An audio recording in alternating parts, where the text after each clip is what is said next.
Hello everyone, thank you so much for coming back to my channel. So today I'm going to discuss things related to listening part B and C.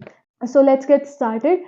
So सबसे पहली चीज़ it will be in both Hindi and English because I feel comfortable in Hindi so that I can express myself completely to you people. So first thing is that try to understand the scenario. How you can try to understand the scenario? सबसे पहले आपको खुद से कुछ questions पूछने हैं कि कितने लोग बात कर रहे हैं, number of people who are talking in the audio, and second is purpose of talk. What exactly the purpose of talk? It will be given in the two lines, like in the introduction of the question you will get that how many people are discussing the thing and what is the exact purpose of the talk, you will get in that. And third चीज आपको क्या करनी है, you have to see what information this might contain, so you have to see that thing. जब आपको reading का time मिलता है 15 सेकेंड्स का, तब आप ये सारी चीज़ें अपने दिमाग में रखना कर सकते हैं और हमेशा विजुअलाइज करो उस ऑडियो को. और एक और चीज़, ऑडियो प्ले हो रही है उस टाइम पे प्लीज़ मत रीड करो. जब आपके पास रीडिंग का टाइम है तो सिर्फ रीडिंग करो, और जब आपके पास ऑडियो सुनने का टाइम है तो प्लीज़ आप जस्ट ऑडियो सुनो. आप अपनी आंखें भी क्लोज कर सकते हो जब आपकी ऑडियो चल रही है. मुझे हेल्प करी थी ये चीज़, तो आप एक बार ट्राई कर सकते हैं. Do not mix match, okay. One by one जाना है, एक क्वेश्चन कंप्लीट हो जाए तभी दूसरा रीड करना, क्योंकि वो क्या करते हैं ऑडियो के लास्ट में आंसर बदल देते हैं. तो आपको पूरी ऑडियो सुननी है, प्लीज़ ये ट्राई करना, ठीक है. उसके बाद दूसरी चीज़ आप कर सकते हैं, आपको देखना है कि क्वेश्चन का टाइप क्या है. बी पार्ट के बारे में बता रही हूँ कि 7 टाइप होते हैं, लेकिन मुझे क्या लगा कि तीन जो क्वेश्चन के टाइप है वो सबसे इंपॉर्टेंट थे और वो मुझे बार बार दिख भी रहे थे, तो मैं उन्हीं को डिस्कस करूंगी. सबसे पहले जिस्ट टाइप के क्वेश्चन होते हैं. जिस्ट के अंदर क्या होता है कि हमें ये देखना होता है what exactly they are discussing. Okay, हमें क्वेश्चन आता है कि what exactly they people are discussing. We have to choose the answer according to that. So how we can do that? We have to see. There are only 3 people, that is a doctor, a nurse, or hospital management. Either the doctor is discussing with the nurse, or doctor is discussing with the hospital management. Hospital management is discussing with either nurse or doctor. Doctor can be physiotherapist, like there are various doctors. Na? This another question type can be detailed. Like they will ask you what exactly is the concern of the audio. So you need to see that. It can be 3. Like first it can be symptoms. They will ask what exactly symptoms they are discussing, what reason, and third can be solution. So the concern can be related to these 3 things. The third thing is course of action. In course of action they will ask you what should be done. They will discuss something and they will ask you what exactly should be done in that scenario. If doctor and nurse are discussing something, they will discuss a proper action in that. So you need to see what action they are discussing, and that will be the answer of from those 3 options. Just try to do that. तो जब आप ये सारी चीज़ें समझ जाते हैं, मैं ये चीज़ इसलिए कह रही हूँ कि आपको टाइप ऑफ क्वेश्चन समझना इसलिए ज़रूरी है क्योंकि जब हम लिसनिंग कर रहे हैं उस टाइम पे अगर आपके दिमाग में ये सब नहीं है, तो जिस टाइम पे आप लिसनिंग कर रहे हो उस टाइम पे ये क्वेश्चंस आते हैं आपके दिमाग में कि ये क्या है, ये क्या है, और फिर उसके बाद आप आंसर में पजल हो जाओगे. तो इस चीज़ को अगर पहले ही लिसनिंग से पहले ही डिस्कस कर लोगे तो फिर आपको लिसनिंग के टाइम पे बहुत ज़्यादा कंसंट्रेशन होगा और बहुत कॉन्फिडेंट होगे कि हाँ ये आंसर हो सकता है इसका, ठीक है. एक दुगना दिमाग लग जाता है. अगर उसके बाद हम उस चीज़ को सोचते तो माइनस हो जाती है कुछ चीज़ें.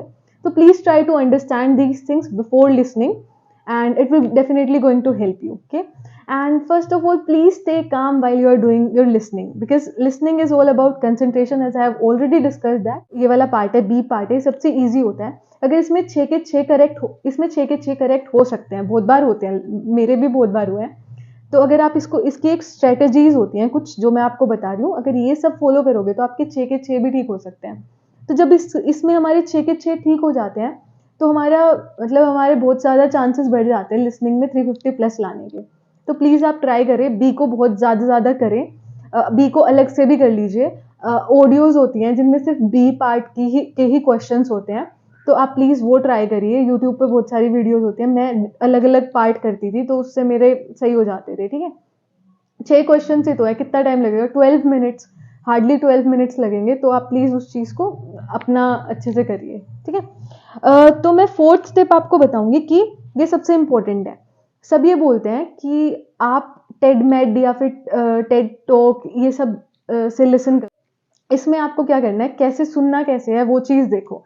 इसके अंदर आपको ऐसे सुनना है कि जब भी ऑडियो चल रही है तो हमेशा उसको थिंक अहेड करो, ट्राई करो। जैसे अभी मैं कुछ बता रही हूँ तो सोचो कि मैं आगे क्या बता सकती हूँ, एक दिमाग में एक सिनेरियो रखो इस चीज़ का कि अगर मैं कैंसर के बारे में डिस्कस कर रही हूँ तो आपकी प्रीवियस नॉलेज कैंसर की एकदम से आ जानी चाहिए कि ये होता है। तो मैं कुछ भी बोल रही हूँ तो एक हो जाता है ना कि हाँ अब ये बोलेगी, ये आगे ये बता सकती है, ये बता सकते हैं। तो आपको यही देखना है। मैं लिसनिंग का बता रही हूँ, बी पार्ट का बता रही हूँ, तो आपको पता है नेक्स्ट सी के बारे में बताऊंगी। तो उसी तरीके से आपको अहेड करनी है, थिंक अहेड।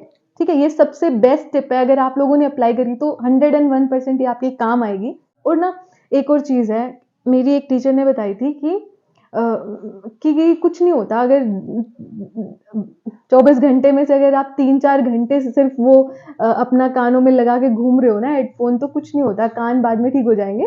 पर अभी के लिए आपको अपनी लिसनिंग करनी है, क्योंकि हमारे दिमाग में ही रहता है ना यार 24 घंटे में कानों में लगा के घूमूं, कहीं मेरे मतलब कान खराब ना हो जाए, ये ना हो जाए। ऐसा नहीं होता, नहीं होता। 1 महीने में कुछ नहीं होता। 1 महीने में आप ट्राई कर सकते हो। आप हमेशा कानों में लगा के रखो, कुछ ना कुछ सुनते रहो, कुछ ना कुछ लिसन करते रहो। और लिसनिंग करनी कैसे है, हमेशा थिंक अहेड करके लिसन करना है। ठीक है, ऐसे ही सुनते रहोगे ना तो नहीं काम चलेगा। हमेशा उससे आगे सोचो कि ये क्या बोल सकता है आगे, ये ट्राई करो। ठीक है, ये हमारी 4 टिप्स हो गई। और मैंने कुछ नहीं लिखा हुआ। ठीक है, कुछ रह तो नहीं क्या। स्टे रिलैक्स रहो, एक बहुत अच्छी टिप देने वाली हूँ अब मैं। अच्छा, एक सी पार्ट है, जो सी पार्ट है ना, अच्छे वाली इसके बाद है, ये तो नॉर्मल टिप है। जो सी पार्ट है ना उसमें 3 क्वेश्चंस को अच्छे से रीड कर, क्वेश्चंस तो 6 के 6 रीड कर लो, लेकिन ऑप्शंस सिर्फ 3 के रीड करो। ठीक है, ज्यादा के पीछे मत भागो। हम कम में अच्छा करना चाह रहे हैं। ठीक है, ये करना है हमें। तो 3 क्वेश्चन रीड कर लो। मान लो आपके मान लिया कि 3 क्वेश्चन आपने अच्छे से रीड करे। 2 एक्स्ट्रा है ना हमारे पास है 12 क्वेश्चन। 3 क्वेश्चन 6 कर लेना रीड, लेकिन ऑप्शन सिर्फ 3 के रीड करना और अच्छे से करना, प्रॉपर समझना। अच्छा ये बोल रहा है, तो उसके बाद जब ऑडियो चलेगी तो उसके साथ साथ आप जाना और फिर आपके वो क्वेश्चन ठीक हो जाएंगे। ठीक है, एक कॉन्फिडेंस रखना कि हाँ मैं सही जा रही हूँ, ऐसे करके। उसके बाद फिर आप जो छह क्वेश्चन तो 6 ही रीड कर रखे हैं, उसके साथ साथ फिर आप और भी ऑप्शन रीड करके अपने अपने हिसाब से टिक कर सकते हो। पर 3 को बहुत अच्छे से करना, दोनों एक्सट्रैक्ट में 3 बहुत अच्छे से करना। तो अगर आप ऐसे करेंगे तो डेफिनेटली आपके अच्छे मार्क्स आएंगे। 100% आपके अच्छे ही मार्क्स आएंगे। ठीक है, 350 प्लस तो कहीं नहीं गए हैं। ये सारी टिप्स आप अप्लाई करना। अब एक लास्ट टिप, बहुत मतलब मान लो हमारी एग्जाम में कंसंट्रेशन नहीं हुई तो ये सब डर रहता है, तो उस चीज़ के लिए मैं आपको बता रही हूँ, प्लीज़ आप अपने एग्जाम से पहले, पहले दिन नहीं, एग्जाम आपका मान लो 8 बजे, आपका 9 बजे आपका एग्जाम है, 10 बजे होता है, 8 बजे आपका एग्जाम है। तो आपको क्या करना है, अपने साथ जब आपको खाने पीने का टाइम दिया जाता है ना, जब आपके बैग हैं आपके पास, अपने पास 2 रेड बुल की बोटल्स रखो, 2 या 1 जो भी energy drink, I would say red bull specially वो नहीं कह रही, बट कोई भी एनर्जी ड्रिंक अपने पास रखो। और उस एनर्जी ड्रिंक को आप अपने एग्जाम से पहले ले लो। ठीक है, 2 ले लो बेशक। 2 लेने पे क्या होगा, आपका कंसंट्रेशन बढ़ जाएगा बहुत ज़्यादा। मेरा तो ऐसे ही हुआ था। तो कंसंट्रेशन बढ़ जाएगा तो लिसनिंग आपकी बहुत ज़्यादा अच्छी हो जाएगी। अगर आपके आज 30 मार्क्स आ रहे हैं तो रेड बुल पी के आपके 35 आ रहे होंगे एग्जाम में। एग्जाम से पहले कर लेना। मैंने पहले, उससे पहले कभी नहीं किया था, बट एग्जाम पे जब किया तो मेरा वर्क किया ये चीज़। मैंने अपनी फ्रेंड्स को भी बताया और उनके साथ भी ये हुआ। तो आप इसको कर सकते हो, क्योंकि एनर्जी ड्रिंक्स हमारी कंसंट्रेशन पावर को बढ़ा देती है और हमें वो करने में हेल्प करती है। ज़्यादा ओवरडोज भी मत कर लेना, 1 ले लेना यार, अपने हिसाब से देख लेना जो आपको सही लगे। ठीक है, तो ये मेरी टिप्स थी कुछ, और प्लीज़ इनको अप्लाई करना और अपने एग्जाम में अच्छे मार्क्स लाना। मुझे पता है कि ये वाला टाइम बहुत ज़्यादा, आप जो भी इस चीज़ एग्जाम की तैयारी कर रहा है उसके लिए बहुत ज़्यादा हेक्टिक है, ये टाइम सबके साथ होता है। लेकिन जब आपके अच्छे मार्क्स आ जाते हैं ना तो खुशी भी उतनी ही होगी। कुछ दिन है ये, अपने टिक कर लो, 30 दिन बना लो कि ये बस इतने दिन ही तो मेहनत करनी है, उसके बाद तो मज़े ही करने हैं। तो प्लीज़ ये चीज़ कर लो। अगर एक चीज़ और बताती हूँ, मतलब मैं जितनी भी नर्सेस की वीडियोस देखती हूँ ना, तो उनमें वो कहते हैं कि 3 महीने पढ़ो, 2 महीने पढ़ो, तब हमारा क्लियर होता है।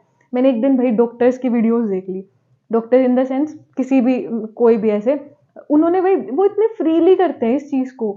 उन्होंने कहा 10 दिन में उनका क्लियर हो रहा है, 1 हफ्ते में तैयारी करके उनका क्लियर हो रहा है। अलग दिमाग थोड़ी ना उनका, हम जैसा ही, तो सबका सेम ही होता है। तो please do not think like that. और अपना, अगर आप आप अभी तक नहीं किया और 1 हफ्ता है आपके पास, तो उसमें भी एनर्जेटिक रहो, उसमें भी अपनी कोशिश करो, पूरी 100% दो, पक्का हो जाएगा। मैं बता रही हूँ, अच्छे से अपनी खुद की स्ट्रैटेजीज बनाओ, अप्लाई करो और बस यूँ सोचो कि 1 ही हफ्ता तो है, मैं कर लूँगी, और सोचोगे तो कर लोगे, ठीक है। तो ये मेरी कुछ टिप्स थी, और all the best to all of you, whoever is practicing, whoever is doing OET preparation, and पक्का हो जाएगा यार। और आई विश आप सबका क्लियर हो जाए ओईटी, और आपके जहाँ जहाँ आपके ड्रीम्स है वहाँ वहाँ आप चली जाओ। Thank you so much for watching my video. और भी वीडियोस बनाऊंगी, रीडिंग पे भी बनाऊंगी और राइटिंग पे भी बनाऊंगी, तो आप उस चीज़ को भी देख लेना। Thank you so much.